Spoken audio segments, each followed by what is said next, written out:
खुशहाल गांव, the happy village. एक समय की बात है, एक बहुत ही सुंदर और हरा भरा गांव था। वहाँ के लोग बहुत संतोषी थे। किसान खेतों में गाते हुए काम करते थे और बच्चे गलियों में बेफिक्र होकर खेलते थे। हर तरफ शांति और खुशहाली थी। गांव से सटा हुआ एक घना जंगल था। अचानक वहाँ से अजीब खबरें आने लगी। जो भी उस जंगल के पास जाता वो रहस्यमयी तरीके से गायब हो जाता। गांव वालों में दहशत फैलने लगी और उन्होंने जंगल की तरफ जाना बंद कर दिया। बर्फीले राक्षस का आगमन। एक दिन दोपहर में अचानक तापमान 0 से नीचे चला गया। जंगल से भारी कदमों की आवाज आई और एक विशालकाय राक्षस जो पूरी तरह से नुकीली बर्फ और चट्टानों से बना था, गांव में घुस आया। उसकी आंखों से ठंडी नीली रोशनी निकल रही थी।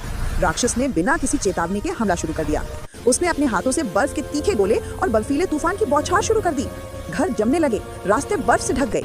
लोग जान बचाने के लिए चीखते हुए इधर उधर भागने लगे। जब सब उम्मीद खो चुके थे, तभी आसमान में एक तेज गड़गड़ाहट हुई। बादलों को चीरते हुए एक अलग ही दिशा से सुपर वुमन बिजली की गति से नीचे आई। उसने जमीन पर एक जोरदार लैंडिंग की, जिसे बर्फ में दरारें पड़ गईं। वो सीधे राक्षस की आंखों में देख रही थी। भीषण लड़ाई। सुपर वुमन ने तुरंत राक्षस पर हमला बोला। उसने अपनी हीट विजन यानी आंखों से निकलने वाली लेजर का इस्तेमाल किया। आग और बर्फ की टक्कर से जोरदार धमाके हुए। गांव युद्ध का मैदान बन गया। लड़ाई बहुत भीषण थी। राक्षस ने बर्फ के बड़े बड़े खंभे उतारकर सुपर वुमन पर फेंके। सुपर वुमन ने उन्हें हवा में ही तोड़ दिया, लेकिन उनके टुकड़े गिरने से गांव की कुछ इमारतें टूट गईं। चारों तरफ मलबा और बर्फ बिखरी थी। प्रहार। सुपर वुमन को समझ आ गया कि राक्षस का मुख्य ऊर्जा स्रोत उसकी छाती के बीच में चमकता हुआ नीला हिस्सा है। उसने अपनी पूरी ताकत इकट्ठा की, हवा में ऊंची उड़ान भरी और पूरी गति से आकर राक्षस की छाती पर एक जोरदार मुक्का मारा।